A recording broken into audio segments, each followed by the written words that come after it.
Hey guys, and welcome back to my CCNA 200-301 course. Patrice is here, and in this video we are going to review automation platforms. Are you ready? Let's get started. I spoke about the advantages of using automation in the previous videos, and in this video we are going to learn more about two main common automation platforms that are Ansible and Terraform.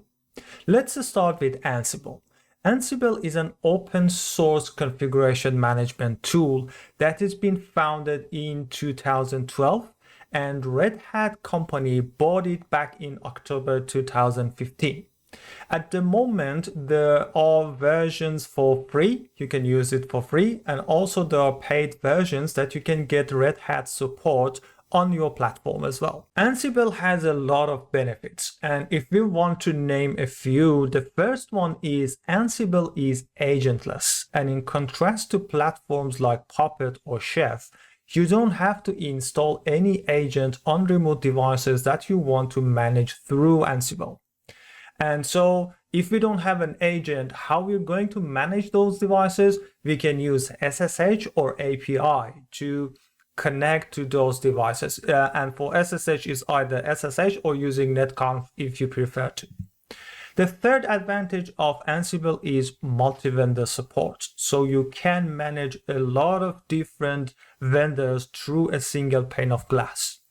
And finally, it is easy to learn and it is very, very simple. Ansible heavily relies on YAML. YAML is a markup language, and it stands for yet another markup language.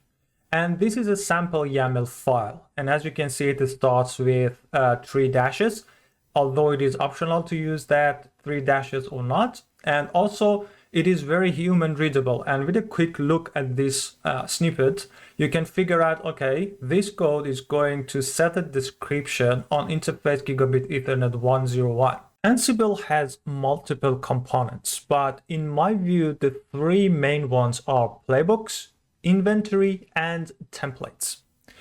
Playbooks are actually where you set your instructions and you configure or you put your commands you want to run on your devices. And playbooks are written in YAML.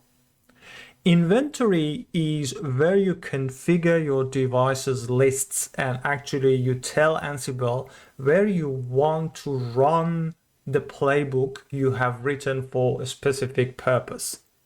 And inventory is also written in YAML. That's why we say Ansible is heavily relying on YAML, because the main two components that are playbooks and inventory files, they are both in YAML format.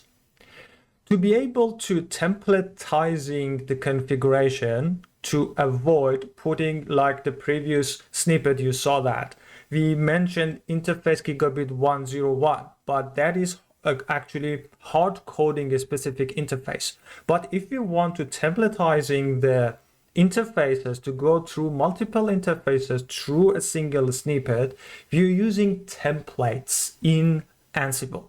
And the language Ansible uses for templatizing is called Ginger. And the recent version at the time of this recording is Ginger 2. And with Ginger 2, you can have inline templatizing. So you can put the template formats and codes inside your playbooks, or you can have it as a separate file and reference it in your playbook. Now let's talk about Terraform. Terraform is an IAC platform, which stands for Infrastructure as a Code, that is being introducing by Michel Hashimoto, and the company name is HashiCorp. And you can find more information about Terraform in hashicorp.com. And the language you have to write your Terraform code is called HCL, or HashiCorp Configuration Language. And it is mainly useful for cloud and on-prem resource creation. And in compared to agent-less architecture of Ansible, Terraform is client-server based. And it focuses on provisioning and managing infrastructure state. So it has a file that is called state file. So whenever you configure or you deploy something through Terraform, it creates a state file for that specific resource. And if someone manually changes the configuration of that specific resource, Terraform will revert it back to the last state that has been defined in that state file. So it's very good to have the consistency for the configuration file.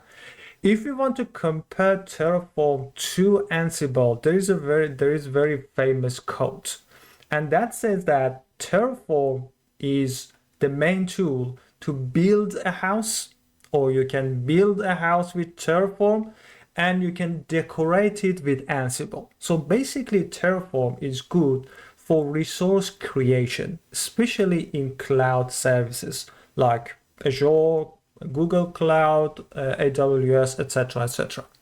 But Ansible is mainly for configuration management purposes, etc. Like Ansible, Terraform has multiple components as well. And again, to name a few most important ones, the first one is config files.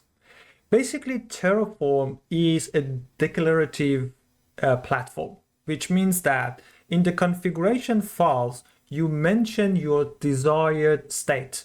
You just say, this has to happen.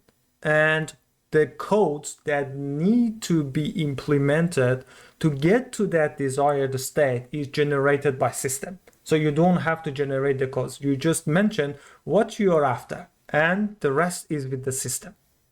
The next component is providers. Providers are basically vendors, and they are the plugins that you use to connect to different vendors, including AWS, Azure, Google Cloud, etc., etc. And resources are actually resources that you want to create and manage. And modules are actually set of resources and configuration files that you put in a single module to be able to reuse it multiple times, which brings modularity and readability to your Terraform codes. Terraform has a very simple workflow, and it starts with write. In the write, you define the resources you want to target. And then it goes to plan, which creates an execution plan that tells you which resources will be changed, will be updated, will be added, or will be deleted. And it all comes from the resources you mention in the write stage, and that state file I'll talk you through it in the previous slide. And then it compares these two and tells you what would happen to your resources.